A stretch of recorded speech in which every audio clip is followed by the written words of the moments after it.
Viral world کے معزز ناظرین السلام علیکم۔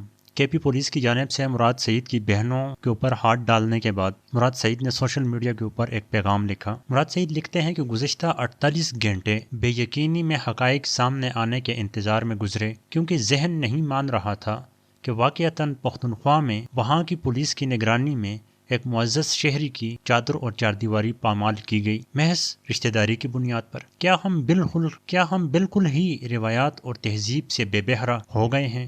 کیا انسانیت کا اتنا کال پڑ گیا ہے ہمارے معاشرے میں کہ پوری نفری میں صرف ایک شخص کی غیرت جاگی؟ کیا اللہ کے روزی رساں ہونے پر اتنا ایمان نہیں رہا ہمارا کہ ہم نے ایک 2 ٹکے کے آدمی کی خدائی کو تسلیم کر لیا ہے؟ ٹی وی سکرینز پر بیٹھ کر 9 مئی چلانے والوں نے مجسٹریٹ کے فیصلے میں ایف آئی آر کی تاریخ پڑھی؟ کیا پختونخوا پولیس نے پڑھا تھا کہ جس کیس میں وہ چھاپہ مارنے نکلے تھے وہ جرم تھا کیا؟ پشاور پولیس لائن پر ہونے والے حملے کے بعد پولیس سے اظہار یکجہتی اور امن مارچ کی کال۔ آفرین، صد آفرین۔ کہا تھا نا 9 مئی کا تو بہانہ ہے، امن مانگنا جرم ہے میرا، اپنے لوگوں کی زندگیوں کا سوال کرنا جرم ہے میرا۔ Irony must have died a slow painful death. مطالعہ پاکستان میں پڑھا تھا کہ سکھوں اور ہندوؤں نے مسلمانوں کی عورتوں پر ہاتھ ڈالا تھا، اگلی نسل کیا پڑے گی ہماری؟ منگول مخالفوں کو توڑنے کے لیے اور اپنی دہشت پھیلانے کے لیے ماؤں بہنوں کو نشانہ بنایا کرتے تھے۔ مسلمانوں کی تاریخ میں شاید اسلامی جمہوریہ پاکستان کی پہلی مثال رقم ہو رہی ہے۔ انصاف کے دروازوں پر جلاد بن کر بیٹھنے والوں، لوگوں کی زندگی، موت، عزت ذلت کے فیصلے کرنے والوں، زمین پر خدائی کے دعوے داروں، کر لو فتح یہ حزمیت کا قلعہ بھی، ڈال لو ہماری چادروں پر ہاتھ کہ تمہارا اختیار ہے آج۔ جس دن ہم تمہارے گریبانوں پر ہاتھ ڈالیں گے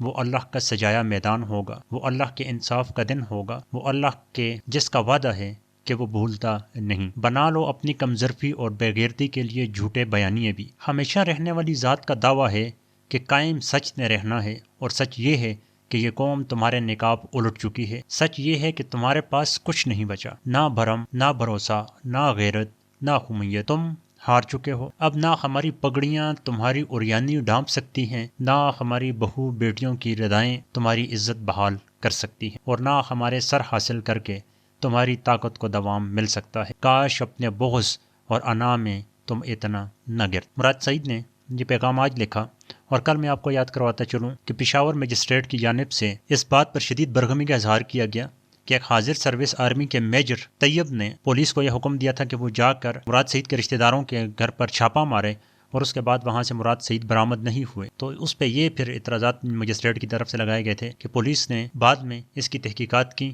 کہ یہ معلومات کس نے دی تھیں، اور غلط معلومات کی بنیاد پر ایک فیملی کو ہراساں کیوں کیا گیا۔